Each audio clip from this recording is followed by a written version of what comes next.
नमस्कार, बहुत स्वागत है आपका। आप देख रहे हैं आपकी बात छत्तीसगढ़। आपके साथ मैं हूं अभिलाष मिश्रा। छत्तीसगढ़ में खैरागढ़ उपचुनाव के लिए जनता ने प्रत्याशियों की किस्मत पर मोहर लगा दी है। उपचुनाव में बंपर मतदान हुआ है, करीब 80% मतदान की खबर है। 16 अप्रैल को नतीजे आएंगे, लेकिन बीजेपी और कांग्रेस अभी से अपनी अपनी जीत के दावे कर रही है। उधर बीजेपी कांग्रेस पर प्रशासनिक मशीनरी के दुरुपयोग का आरोप लगा रही है, तो कांग्रेस अपने 3.25 साल के काम के बूते जीत का दावा कर रही है। 2023 विधानसभा चुनाव से पहले खैरागढ़ को जनता का मूड बताने वाला चुनाव माना जा रहा है, जिसके लिए कांग्रेस के साथ ही बीजेपी ने भी पूरी ताकत झोंक दी। सीएम से लेकर के कैबिनेट मंत्री तक हमने देखे हैं कि खैरागढ़ में गर्मी में आकर के जनता के सामने वोट मांगते नजर आए हैं। अब यह बिल्कुल नाक का सवाल बन चुका है, तो किसकी होगी हार, किसकी होगी जीत, इसी पर करेंगे आज आपकी बात।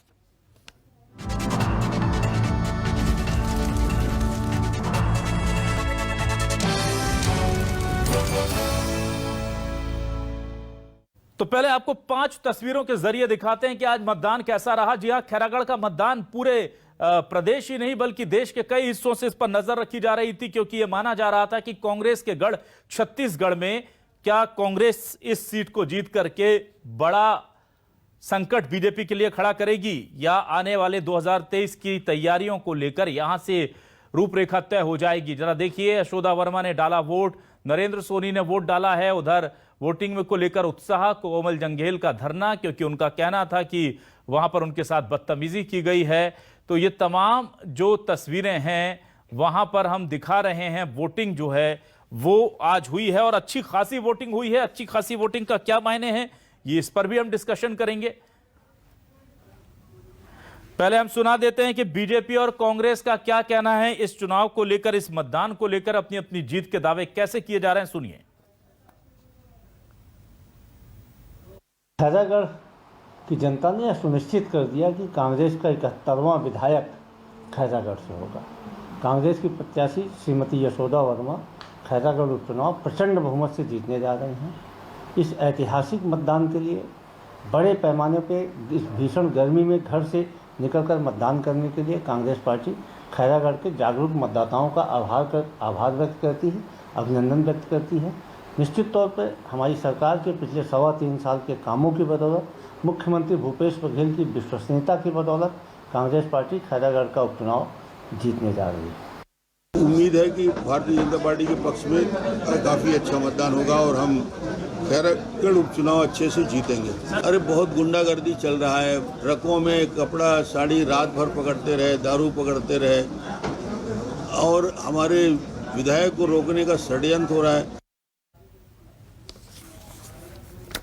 तो क्या है न्यूज 24 मध्य प्रदेश छत्तीसगढ़ के सवाल, आपको सवाल दिखाते हैं। हमारे सवाल हैं, खैरागढ़ में जनता ने कर दिया फैसला, कौन हारेगा, जीतेगा किसका हौसला, बीजेपी या कांग्रेस? कांग्रेस ने सीएम के साथ पूरा मंत्रिमंडल लगाया, वोटर का दिल कितना जीत पाए, कितना दिल जीता है वोटर का? बीजेपी ने दिल्ली तक के दिग्गज बुलाए, क्या जनता के दिल में जगह बना पाए? ये बड़े सवाल हैं।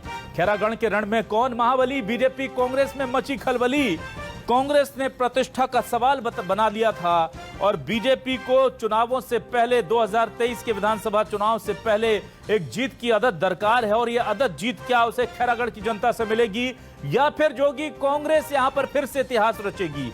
इसी को लेकर के हम बात कर रहे हैं आज आपकी बात। और हमारे साथ जुड़ गए हैं खास मेहमान।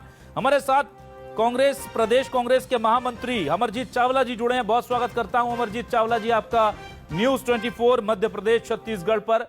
बीजेपी के वरिष्ठ नेता नरेश गुप्ता जी हमारे साथ जुड़े हुए। नरेश जी, बहुत स्वागत करता हूं आपका हमारे इस खास डिबेट में। और वरिष्ठ पत्रकार राम अवतार तिवारी जी को भी हमने आमंत्रित किया। राम अवतार तिवारी जी, आपका भी स्वागत करता हूं। हमारे साथ नरेश गुप्ता जी जुड़े हुए हैं। सबसे पहले मैं उनके पास जा रहा हूं। नरेश जी, मुझे ये बताइए कि कितनी उम्मीद है, क्योंकि जब हमने डॉक्टर रमन सिंह जी से पूछा तो जीत का दावा करने के साथ साथ उन्होंने पीछे जो बातें कही वो ऐसा लगा कि शायद कॉन्फिडेंस कम है उनका। कह रहे हैं कि रात भर ट्रकों से साड़ियां बट रही हैं, रोका जा रहा है, तमाम चीजें वो कह गए। मतलब कि पहले से ही फेस सेविंग की तैयारी कर ली है बीजेपी ने।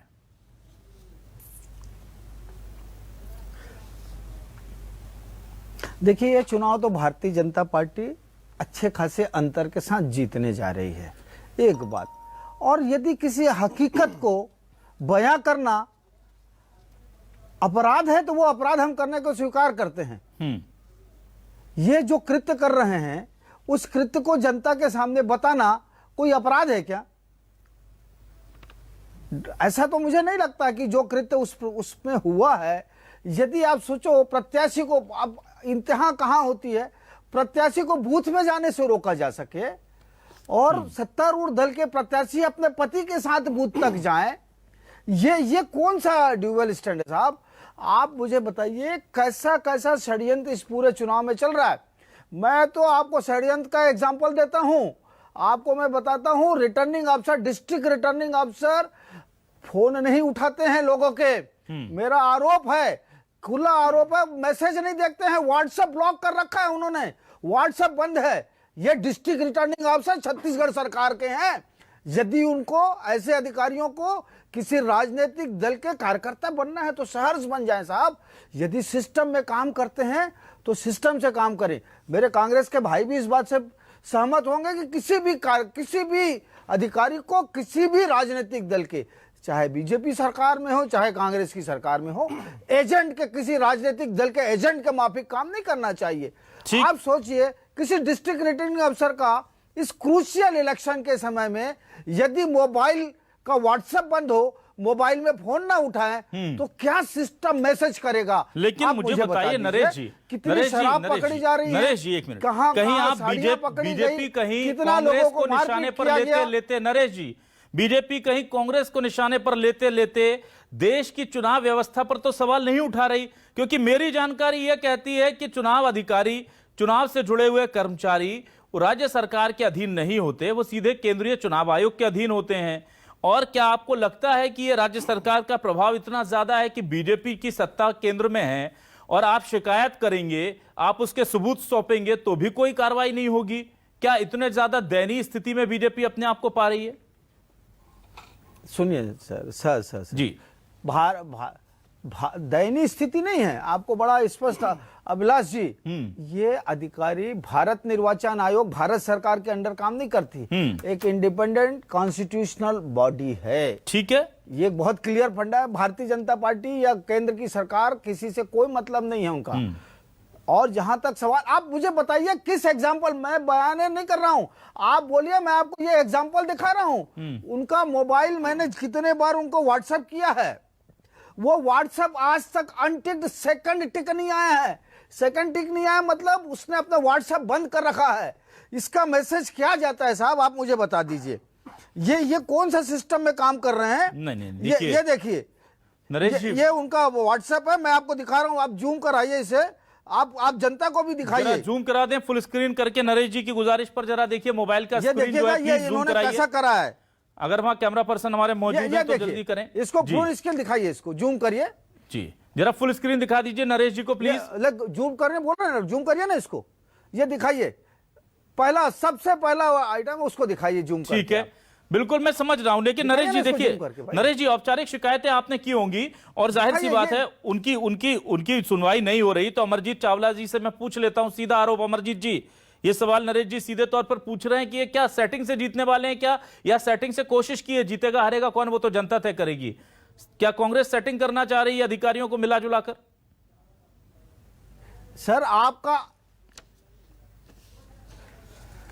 देखिए अभिलाष जी, ऐसा है कि आदरणीय गुप्ता साहब ने कहा कॉन्स्टिट्यूशन, इंस्टीट्यूशन, लोकतंत्र, केंद्रीय चुनाव आयोग, तो देश की जनता देख चुकी है कि कॉन्स्टिट्यूशन की धज्जियां कौन उड़ाता है, लोकतंत्र की धज्जियां कौन उड़ाता है, खरीद फरोख्त करके सरकार कौन बनाता है, केंद्रीय सरकार के अधीन आने वाली संस्थाओं का दुरुपयोग।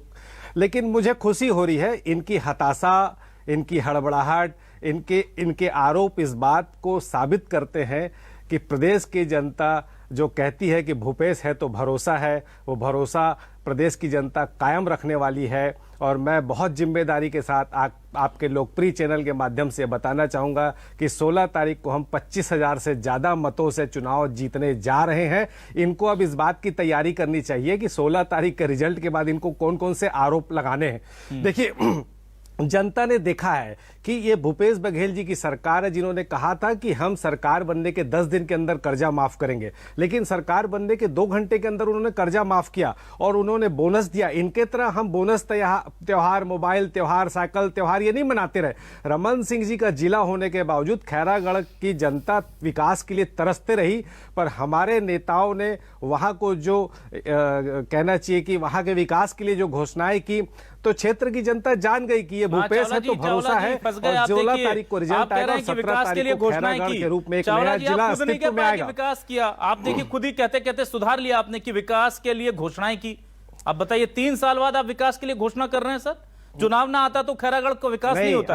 अभिलाष जी, अभिलाष जी देखिए, नहीं बिल्कुल नहीं है। क्यों कृषि महाविद्यालय हमने दिया, वहां पे सिंचाई की योजनाएं हमने दी, वहां पे खैरागढ़ संगीत विश्वविद्यालय के लिए हमने जो करना था किया, वहां के सीसी रोड के लिए जो करना था वो हमने किया।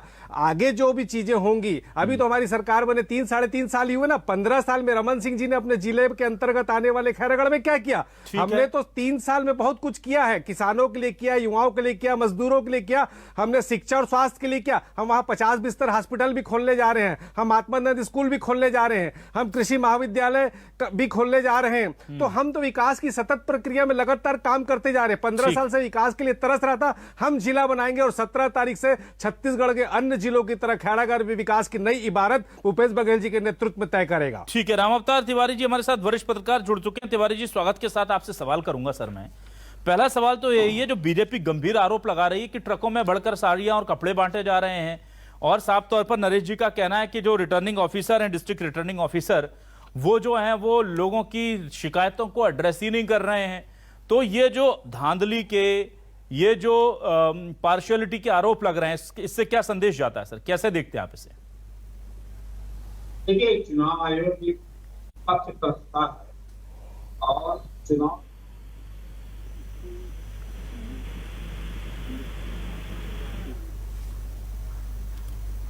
लगता है आवाज हमारी आप तक, आपकी हमारे तक आ नहीं रही। रामावतार जी, मैं आपके पास दोबारा आता हूं। नरेश जी, मैं आपके पास चला आता हूं इस बीच। नरेश जी, मुझे यह बताइए कि केंद्रीय मंत्रियों को बुलाया गया, हमने देखा कि पूरी की पूरी जो जितने मंत्री थे पूर्व, वो सभी के सभी जमे रहे, डटे रहे। क्या इसे प्रतिष्ठा का सवाल बना लिया है? और बना लिया है तो अगर रिजल्ट आपके फेवर में नहीं आता है तो आप इसे किसकी हार मानेंगे?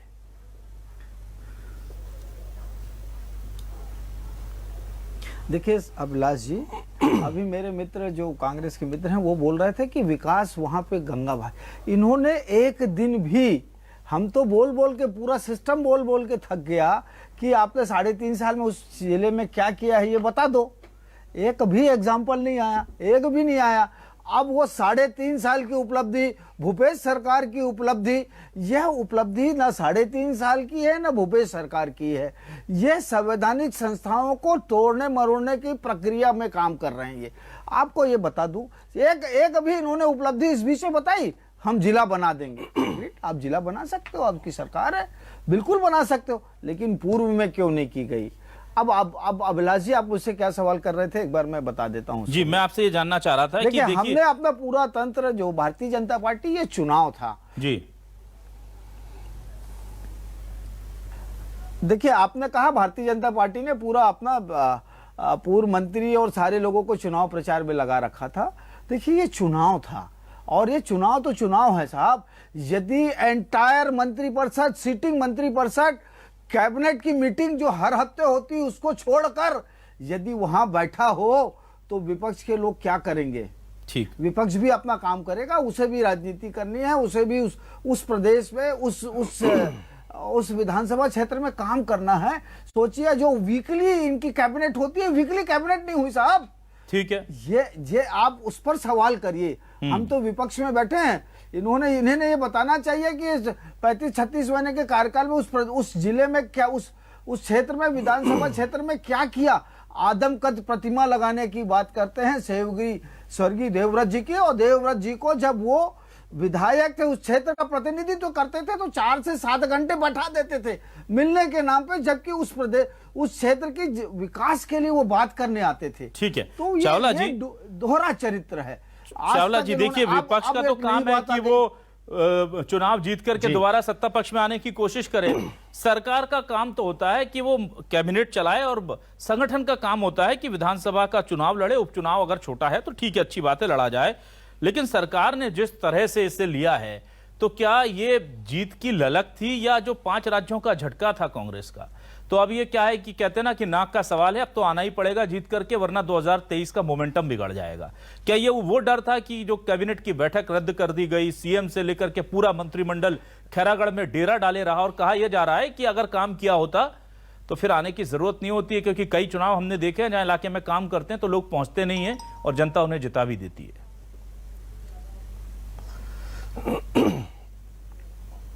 देखिए, इनकी जानकारी अधूरी है। कोई कैबिनेट की बैठक रद्द नहीं की गई। और मैं एक छोटा सा उदाहरण देना चाहूंगा। सचिन तेंदुलकर विश्व का सबसे बेहतरीन बल्लेबाज रहा, उसने 100 सेंचुरी मार दी, पर फिर भी उसके बाद उसकी सेंचुरी मारने की ललक खत्म नहीं हुई, क्योंकि वो सच्चा स्पोर्ट्स पर्सन था। तो ये राजनीति है, ये लोकतंत्र है। जीत के लिए सेमीफाइनल की घोषणा पहले ही कर दी थी। आपके जो पूर्व मंत्री हैं, बीजेपी के नेता, सिर फुटबॉल करते रहे। आज भी इनके 2 पूर्व मंत्रियों ने आपस में झगड़ा किया। ये भड़ासा है और कोई कैबिनेट की बैठक नहीं हुई।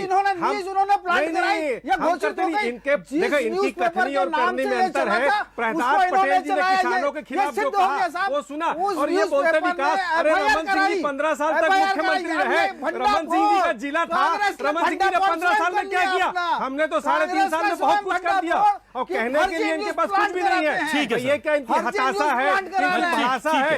इसीलिए पुरंदेश्वरी जी नहीं गई, पुरंदेश्वरी देवी क्यों नहीं गई? इसीलिए क्योंकि पुरंदेश्वरी देवी को भी पता चल गया था कि यहाँ आप कुछ नहीं है। और जहाँ जहाँ पे भारतीय जनता पार्टी और कांग्रेस की सीधी लड़ाई होती है, वहाँ भारतीय जनता पार्टी तिवारी जी भी जुड़ गए हमारे साथ। राम अवतार तिवारी जी के पास आ जाते हैं। राम अवतार तिवारी जी से सवाल ले लेते, फिर आपके पास आऊंगा। तिवारी जी बताइए, बड़ा निकालने के लिए हताशा, और रिजल्ट आने के बाद देखिएगा ये सब एक दूसरे के बाल नोचने लग जाएंगे ना। ठीक है, ठीक है। राम अवतार तिवारी जी, मुझे बताइए, ऐसा विधानसभा का उपचुनाव छत्तीसगढ़ में जनता ने शायद देखा हो कि पूरी की पूरी कैबिनेट और पूरा का पूरा पूर्व कैबिनेट, एक्स सीएम और सीएम और तो और कैबिनेट मंत्री भी वहां पर आकर के प्रचार कर रहे हैं। तो खैरागढ़ के इस रण में आखिर ऐसा क्या खास था कि सब लोग वहां पर थे? ऐसी जीत की क्या आवश्यकता वहां पर है कि सबको लगता है कि ये जीते तो जग जीते? देखिए, विधानसभा चुनाव के पहले ये एक तरह से सेमीफाइनल है। इस सेमीफाइनल से ये संदेश देना चाहते हैं दोनों राजनीतिक दल कि हम मैदान में सक्रिय हैं, जनता के बीच सक्रिय हैं और हमारी स्थिति अच्छी है। ये जो चुनाव परिणाम आएगा उससे एक बड़ा संदेश जाएगा, कौन से पार्टी मजबूत है, जनता कौन से पार्टी को चाह रही है और किस पार्टी की क्या रणनीति है। इसमें बहुत बड़ा संदेश छिपा है। इस उपचुनाव के जरिए भाजपा ने भी मेहनत की, रणनीतियां बनाई, उसकी टीम यहां से लेकर दिल्ली तक सक्रिय रही।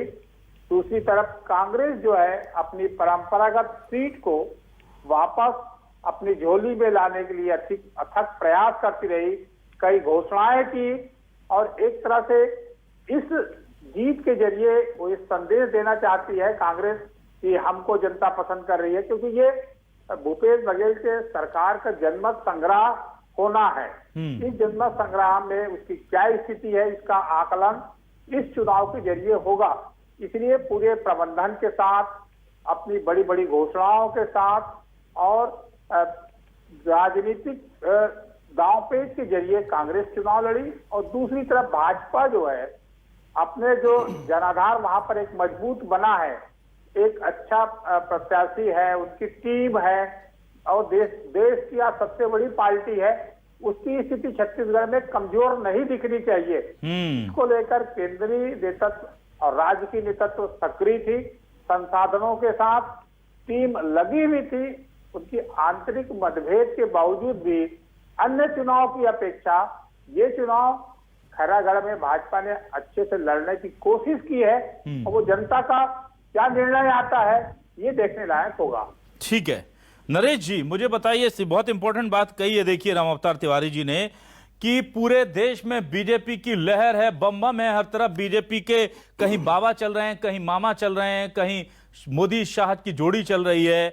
छत्तीसगढ़ में ऐसा लग रहा है कि सूखा पड़ा है बीजेपी का, और इसीलिए यह कवायद है कि यह सूखा हट जाए, ताकि जो बीजेपी विनिंग बीजेपी जो है पूरे देश में, उसके माथे पर ये जो छोटा सा लगता है कि शिकन है छत्तीसगढ़ की बीजेपी की परफॉर्मेंस, ये सुधर जाए।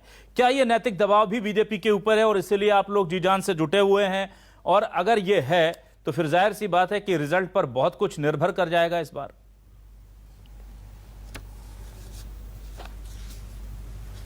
देखिए अभिलाष जी, अभी मैं अपने मित्र की एक बात का, जो एक प्लांटेड न्यूज था, जिसको एक न्यूज़पेपर, रायपुर के एक प्रतिष्ठित न्यूज़पेपर का हवाला या उसका टाइटल बनाकर छापा गया था, उसको आज इस चैनल में स्वीकृति देकर, जो झूठा है करके उसने रिपोर्ट लिखाई, एफआईआर कराने गए वो, उसको आज ये स्वीकृति प्रदान कर रहे हैं। मतलब वो सिस्टम कहां से जनरेट हुआ, किसने कराया, आज सिद्ध हो गया साहब आपके चैनल में। आपके जैसे चैनल में इनडायरेक्टली उसको इन्होंने स्वीकृति दे दी, सीड़पुड़ोवल शब्द उपयोग कर लिए, जो उस न्यूज में लिखा हुआ, जिस न्यूज़पेपर के नाम से चलाया गया, उसने एफआईआर कराई, और उस न्यूज़पेपर में है ही नहीं वो न्यूज। ये हास्यास्पद है। ये मैं जो अभी तक जो बोल रहा था ना, वो उसको सिद्ध हो गया, स्वयं में सिद्ध हो गई साहब। ये सारी बातें सिद्ध हो गई। ये किस लहजे से, किस प्रपंच के साथ चुनाव को कहां ले जाना चाहते हैं, प्रजातंत्र को कहां ले जाना चाहते हैं। अब अभिलाष जी, आपका सवाल था कि भारतीय जनता पार्टी यहां पर कमजोर है। डेफिनेटली जो रिजल्ट आया, लेकिन जनाधार, हमारा जनाधार जो है इस प्रदेश में कम नहीं है। देखिए रिजल्ट तो ठीक है, जो है रिजल्ट हमारे पास, हमारे 14 लोग हैं, पहले 15 थे, आज की डेट पे 14 हैं। लेकिन हम उस बात को स्वीकारते हुए भी हम अपना वजूद हमने बता दिया। इनको पॉलिटिकल बार्गेन, राजनीति में इनको कंपेल करना पड़ा, जनता को, मतदाताओं को ब्लैकमेल किया इन्होंने। यदि हमें जिता दोगे तो, देखिए कितना बड़ा शब्द था, यदि आप हमें जिता दोगे तो हम जिला बना देंगे। देखिए इस स्टेज तक आ गए।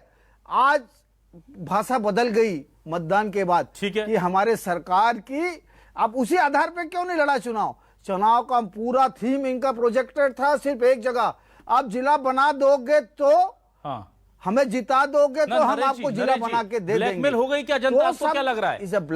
जनता को ब्लैकमेल करने जैसा किडनैपिंग करके किडनैपर बोलता है ना, नरेश जी, आप मेरे बच्चे को, मैं आपका बच्चा वापिस कर दूंगा ना। हाँ ठीक है नरेश जी, मुझे बताइए आपको क्या लगता है, जनता ब्लैकमेल हुई क्या? देखिए प्रजातंत्र को अपहरित कर ब्लैकमेलिंग का प्रयास है यह। ठीक है, हुई है कि नहीं? आज तो वोटिंग हो गई। नरेश जी आपके सूत्र क्या कह रहे हैं? नरेश जी ब्लैकमेलर्स, अगर आप कह रहे हैं कांग्रेस को, तो आपके सूत्र क्या कह रहे हैं? वोटिंग हो गई यार। हमारे सूत्र कह रहे हैं कि हम चुनाव जीत रहे हैं। तो फिर काहे टेंशन लेते हैं सर? फिर तो हम आपसे मिठाई खाएंगे 16 तारीख को। हमारे सूत्र कह रहे हैं कि भारतीय जनता पार्टी बड़े अंतर से चुनाव जीतने जा रही है। चलिए, भारतीय जनता पार्टी चावला बहुत जी, बेहतर तरीके से, चावला जी आपसे भी मिठाई खाने की उम्मीद रखें क्या हम?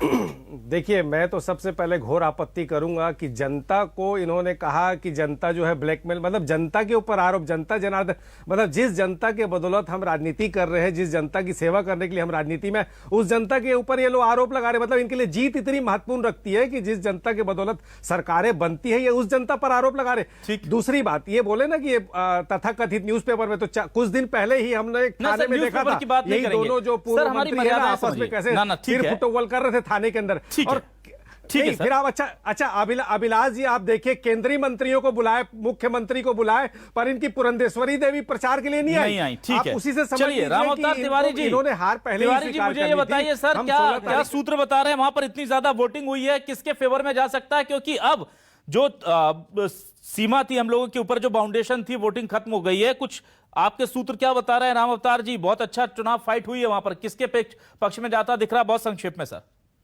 अभिलाष जी, 80% मतदान होना ये संकेत जाता है कि किसी के पक्ष में ज्यादा बहुमत मिल सकता है।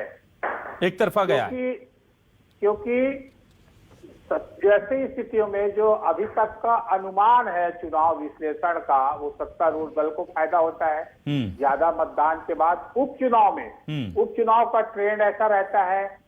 दूसरे तरफ प्रबंधन जिला बनाना, हम्म। महिला प्रत्याशी घोषित करना, ऐसे कई चीजें जो है कहीं न कहीं पर कांग्रेस को हम्म। आगे दिखा रहा है। ये तो अब ठीक। जनता तय करेगी कि कौन जीत, किसको मतदान है, कौन जीतेगा और क्या परिणाम होंगे। ठीक है। अगर विश्लेषणों के नजरिए से देखेंगे ठीक है सर, हाँ, तो ये पक्ष टिकता है। ठीक है। चलिए, तो कुल मिलाकर के खैरागढ़ की जनता ने फैसला कर दिया है, उसे जिला बनाना है तो कांग्रेस को जिताना होगा। यह ब्लैकमेलिंग है या सीधा सीधा पॉलिटिकल ऑफर? अब जनता इसको जैसे चाहे देखे। कांग्रेस और बीजेपी दोनों अपनी जीत के दावे कर रहे हैं, लेकिन एक दूसरे पर तंज कसने से भी नहीं चूक रहे हैं। खैरागढ़ की जनता का फैसला आ जाएगा 16 तारीख को। फिलहाल जनता चैन से सोएगी, नेताओं की नींद उड़ी हुई है, उड़ती भी रहनी चाहिए। 2-4 दिन ही तो होते हैं जब जनता सोती है और नेता जागते हैं, बाकी तो लोकतंत्र का भगवान मालिक है। बहुत बहुत शुक्रिया अमरजीत जी, नरेश जी, राम अवतार तिवारी जी, हमारे साथ इस डिबेट में जुड़ने के लिए, हिस्सा बनने के लिए। नमस्कार।